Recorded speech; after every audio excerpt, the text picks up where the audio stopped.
Despite what you think, and despite your experience, maybe even, good habits are not hard to make. And I'm going to explain why. So, welcome. Um, Habits, there's a lot of research on habit formation, but the very best is coming from a guy named BJ Fogg. Check out the book Tiny Habits. Good habits are easy. In fact,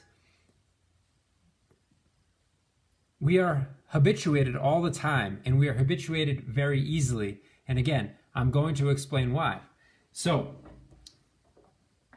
welcome. We're on Facebook tonight. This will be posted to YouTube. Sorry about the technical difficulties, but here we go. And I just want to say happy Mother's Day, first of all, to everybody out there who's watching. All you moms out there, we love you. And my mom is watching. And Mom, I love you very much. I'm very, very lucky to have you in my life and to have your unconditional love and support. And I know that you are always my number one fan. Sometimes you're my only fan, watching and cheering me on. And not just though because I think it's actually resonating with you, and a lot of that has to do with the foundation of love and trust and encouragement that you raised me with, and I really appreciate it. So thank you very much. I love you very much. Happy Mother's Day. I know that you wish that we could be together in the flesh, and so do I. It's strange days indeed, and I love you. Happy Mother's Day. So, I'm going to look down every once in a while because I might actually look and see if there are comments. And so if I'm doing that, that's what I'm doing. If I'm looking over here, it's because I have notes on the board over there. Okay. And if I'm looking at the camera, like my wife told me, I'm going to be doing a good job and she's not going to get mad at me. And so here we go. Despite what you think, good habits are not hard to make. And I need to tell you about dopamine, okay? So dopamine is a neurotransmitter. You've probably heard of it. Once again, we are talking about the brain in a way that is undoubtedly oversimplified. There is no single causation. But for our useful intents and purposes, we can think about dopamine as the neurotransmitter that is responsible for a couple things. It's responsible for pleasure, and it's also responsible for reward, and it's also responsible for motivation. So these are really important factors, obviously, in our makeup. Okay. However, here's a very interesting thing. Dopamine is also like its desire. It is designed. Dopamine is designed. We evolved dopamine so that we would feel pleasure, to be motivated to do things that are not easy to do. And that so that we would feel pleasure in being motivated to do things that would further our likelihood of survival, right? Because that's really the bottom line when you look at the neurochemistry, is survival. And so when we're in the, say, let's just paint a picture of, 10,000 years ago, and you're out in the wilderness, or you're in your cave, or you're in your hut, or and you realize there's no food, and I need to go out, and I need to leave shelter, and I need to battle the elements, I need to battle animals, I need to perhaps be gone for multiple days away from my family in order to go hunt for food and bring it back. Well, dopamine gives us a sense of like, yeah, I'm gonna do it. I feel motivated. I feel even excited by this challenge, right? And there's pleasure there. However, so then when we go out and we do that strenuous effort, and then when we come home and we have an animal on our shoulder, and we bring it into the den, and our family's there, and we cook it together, and we sit by the fire, and we enjoy our reunion, and we have a warm, nourishing meal, and the kids snuggle up with you, and we feel all cozy and beautiful inside. That's not dopamine. That's actually more like oxytocin, which is another which is a hormone that is responsible for feelings of love and trust and safety and just like a goodness feeling. So dopamine is not happiness. Dopamine is the drive or the motivation to go do things that will bring us happiness. So if we get stuck on dopamine, activating our dopamine on things that are not intrinsically satisfying or not good for us or not healthy, then we get stuck in a dopamine loop. We just get stuck hitting the dopamine button. This is literally all stuff that the people that make the tablet or the phone that you're watching this on, the Facebook, every ding, every heart, every thumbs up, these are all meant to trigger our dopamine. And so too are things that are, less innocuous and more intense, like drugs, cocaine, incredible burst of dopamine. And so what happens with dopamine is that every single time we get a hit of dopamine, whether large or small, the brain likes that and says, oh, I want to look what came before the dopamine. The brain will look and say what came right before it. And whatever came right before it, we'll want to do it again. So, yeah. Do you ever check a Facebook post or a YouTube video that you did or something like that and find out that you got a like and then look again 5 seconds later? Or did you ever check your email and then refresh it again 5 seconds later? Your brain goes, oh, I got dopamine from doing that last time. I want more. I want to get it again. It's not a big deal. It's not a huge problem. But if we get stuck in those dopamine loops looking for that pleasure hit, that motivation hit from things that are not intrinsically satisfying, then we can start to feel really bereft and really empty and really depressed and really dependent and eventually addicted, whether it's to the cookie, to the Facebook time, or to cocaine. It all works in the same continuum. Now the good news is this, is we can know this, and almost everything that we talk about in these videos is teaching you tools and teaching myself and practicing myself tools to be able to use myself better. Okay? So I've taken on a new identity, and this is something else that some of the people that I work with in person that are even watching tonight will remember maybe from our talk about the Super Better book by Jane McGonigal, another highly recommended book, Super Better by Jane McGonigal. And in it, she talks about creating an identity, basically a superhero version of your own self. So she was recovering from concussion, so she became Jane the Concussion Slayer, I think, and I borrowed a little bit from her. I didn't even realize it until I just said that, the Concussion Slayer. But I'm taking on this new identity and coming out of the closet with my history of depression as the Depression Slayer.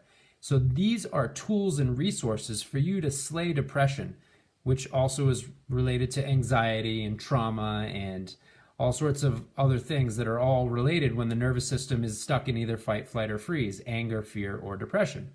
So as the Depression Slayer, this is one of my most essential pieces of information to know.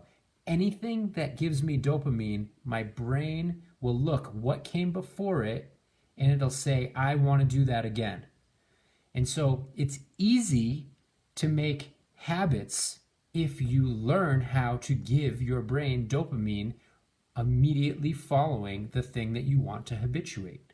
Okay? So this is where the research from BJ Fogg comes in. Okay? BJ Fogg is one of the world's preeminent behavior scientists. He wrote an amazing book called Tiny Habits. I'm going to share with you a little bit from what he calls the most important chapter of his book. But please, by all means, don't think that's a substitute for reading the book. The book is amazing. But this one is about what we're talking about here today. How to use your brain the way it works, okay? And the way it works is anything that gives it a hit of dopamine is going to want to do again, for better or for worse.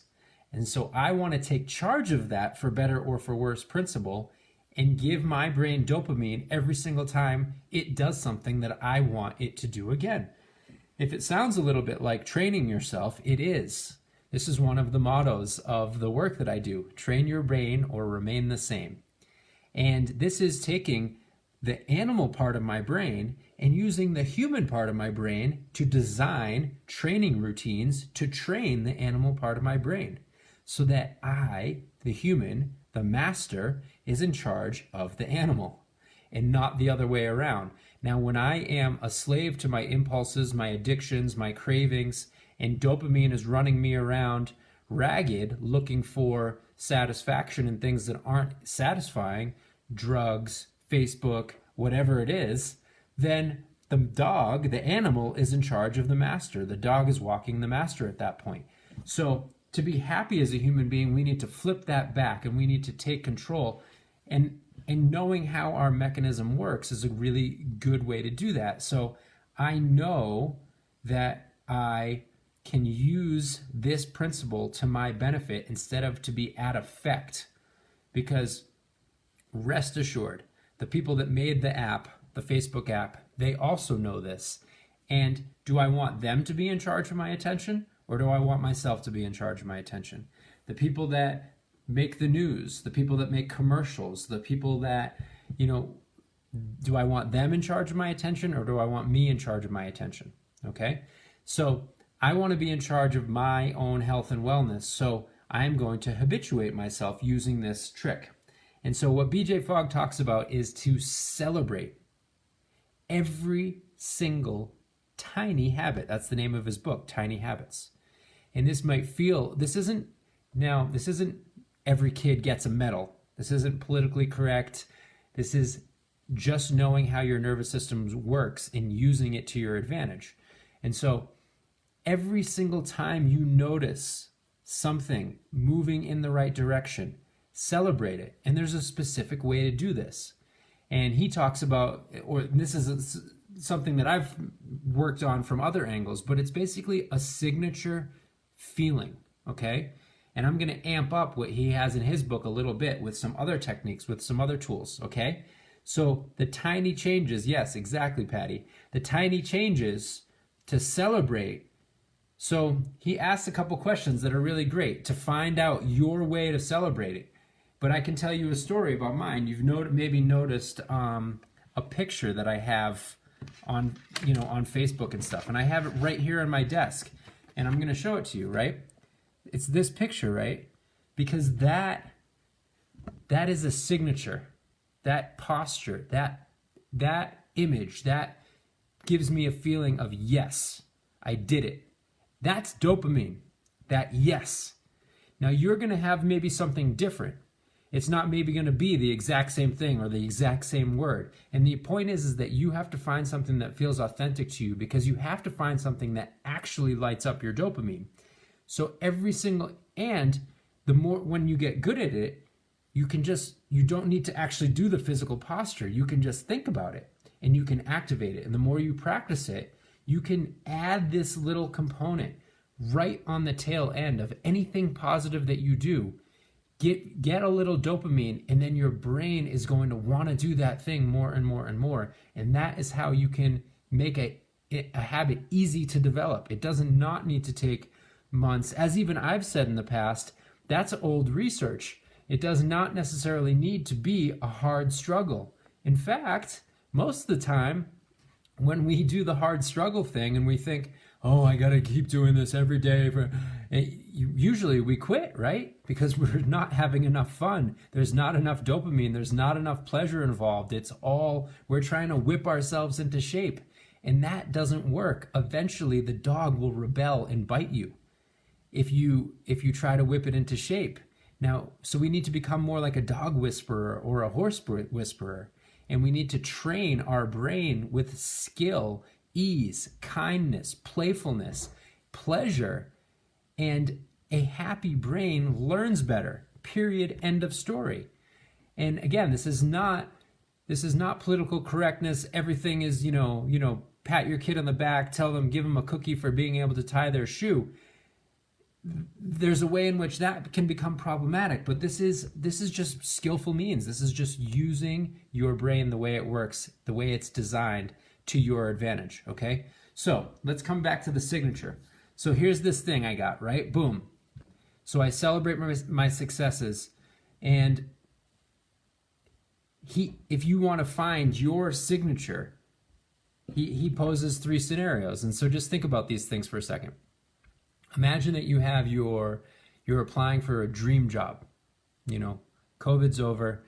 Everyone's able to go back to work. Maybe things are different. Hopefully things are different in a good way. But imagine that you're applying for your dream job and you've just been thinking about it. You get an awesome interview. You put in the application, and you're getting a response, and you're getting a response via writing. Okay, and you open up the letter, and the first words that you see are congratulations. What's your inner experience? Is it a wow? Is it a woohoo? Yes, that is an authentic celebration for you. Try another one. Say you are something that I do. Say your laundry basket is in the corner of your room, and you're cleaning up, and you're in the zone, and you're making headway, and you're clean, and you grab a sock, and you got a perfect little ball sock, and you're just in the moment, you're in the flow, and whoo, you toss it, and it's perfect arc. Boom, swish. What do? What's your experience? Yes, right? That's an authentic celebration moment for you. So if you pay attention in these next couple days, or you pay attention to those scenarios, you're going to find that there is some little thing, is a woohoo, or yes, or boom, or wow. Like, I can't even not do mine, right? That is your instant hit of dopamine. Okay? Now you can use that on purpose, and you can amplify it. Now, this is amplification from his book, okay? The amplification is to use your whole brain when you do this, okay? That means you have a picture of yourself. That's one part of your brain that is responsible for imagery. And you want to have an image of yourself. So I have this image, and you might not have a picture of it. This just happened to be because I do this. So someone caught it. A good photographer at my sister's wedding caught me doing yes, because I was excited, right? Or, so you might not have a picture of it, but you can have an image of yourself, and you want to create an image of yourself, okay? In this posture, in this signature posture, okay? In addition, when you have this image, now this might be a lot to take in, but these are tricks from neuro-linguistic programming, from NLP. You want the image, when you see the image, when you close your eyes, or you can even see it with your eyes open. How does that work? You think, oh, I can't do that. I can't visualize. Well, tell me you don't see a banana right now. Banana. How about pink elephant? How about monkey? You can visualize. Those images flashed in your mind, each of those things. So I can flash this. Boom. Yes. Okay. So I want to have that image. When it's something that I want to enhance, I want to make that image bigger, closer, and more than even closer, I want to be in the image. I want to be what's called associated. So I want to be in the image as opposed to dissociated, which is me looking at the image. If I'm associated, I actually am the image. Okay? And so that might be, if that's too tricky, don't worry about that one, okay? But I want to make it bright as possible. The more vivid I make it, the closer I make it, the more I'm associated, the more powerful the emotion. This is also true, by the way. This is just a little bit of an aside here. Hopefully I won't go too far off on a tangent, but if people that are suffering, like, say, flashbacks, memories from PTSD, well, we do the opposite with them. We make them farther away, we make them smaller, we make them dimmer, and we make sure that we're dissociated. We are looking at the image. And in fact, we'll even do an exercise where we put the image up on a movie screen, we stop it, we rewind it, we fast forward it, we take the reel out of the projector and we erase it. All these things and this will lessen the effect.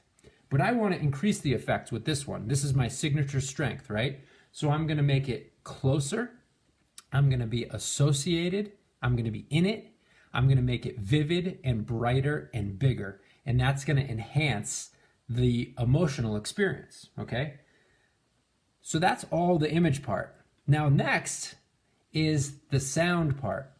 I'm going to use a power word, some sort of a short, maybe monosyllabic or maybe 2-syllable kind of phrase that is just like, that's a yes for me, or woohoo, or yes, I did it, or whatever works for you. You try to find something that's authentic, okay? And so for me though, it's yes. All right. So then also posture. How do you organize yourself? So for me, clearly there is a posture, but there is an uprightness here. If you feel really psyched and proud, you're not going to be, oh bother. You're not going to be in Eeyore mode, right? You're going to be upright. You're going to be bright. Your eyes are going to be wide. So you can do all this. This is chemistry. This is physiology. You can take it. You can use your physiology to your advantage. Yes, right? So that is my dopamine hit, okay? Emotion, right? I feel pride. I feel excitement. I feel pleasure. I feel motivation. I feel all these things. I want to note that. And then the feeling. What is the sensation? What are the sensations in my body? I feel alive. I feel invigorated. I feel... So remember, we're talking about, I'm the depression slayer, right? So if I have a history of depression, well, and dead, and shallow breath, and well, depression has a posture. It also has sounds it makes. Oh, yeah. It frowns. It does live. And I'm not making fun. I'm not making fun. But these are the things that we can take control of, that we can do differently to slay the beast. Okay? So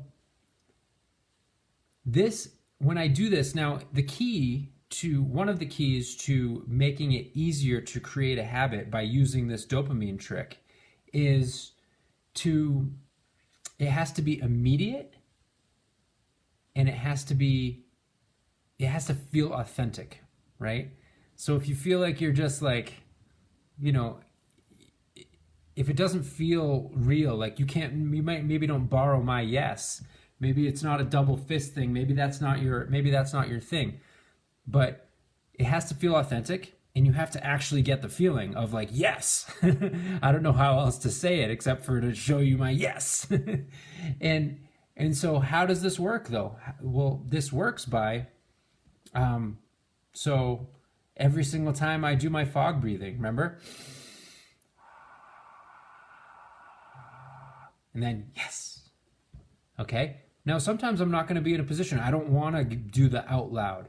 But when you get really good at it, here's another trick to do. When you're doing it,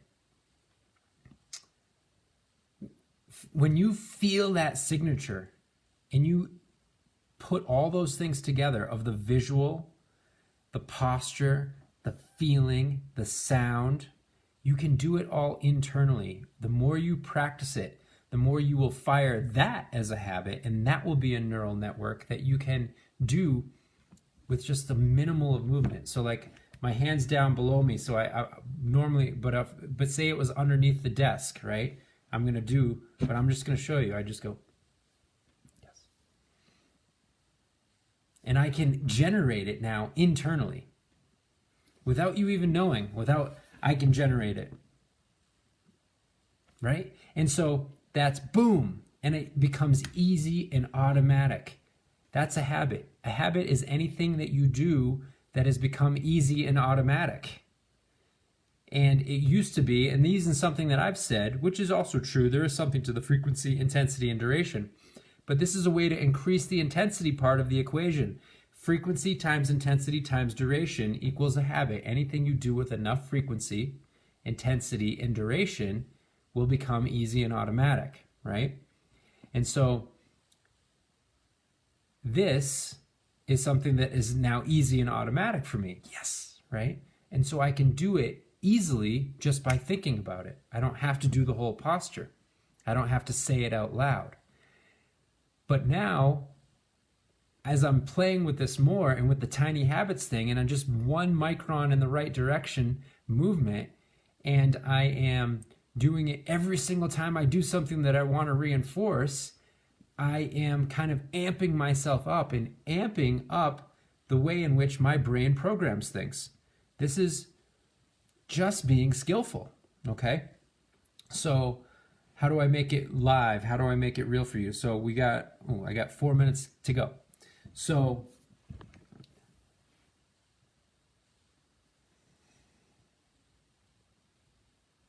I'm just looking at my notes and see if I'm forgetting anything. No, I think we're good. So it's easy to make a habit if you make it easy by using your brain the way it works. If you try to punish yourself, if you try to beat yourself up, if you try to whip yourself into shape, that might work for a short term, but eventually the dog will rebel. It will become hand shy. It will have a broken spirit. If you try to train a dog, the animal part of your brain, if you try to train a dog by beating it, it might obey, but then as soon as you're not looking, it's going to tear up the couch cushions, or it's going to crap on the rug, or it's going to bite someone. It's going to become unruly, or it's just going to have a broken, whimpered spirit, right? However, if you celebrate your successes, if you give the dog a treat every single time it goes to the bathroom in the right place, it's going to start going to the bathroom there every time, even if you stop giving it the treat. But considering that this is an internal treat, why stop giving it the treat?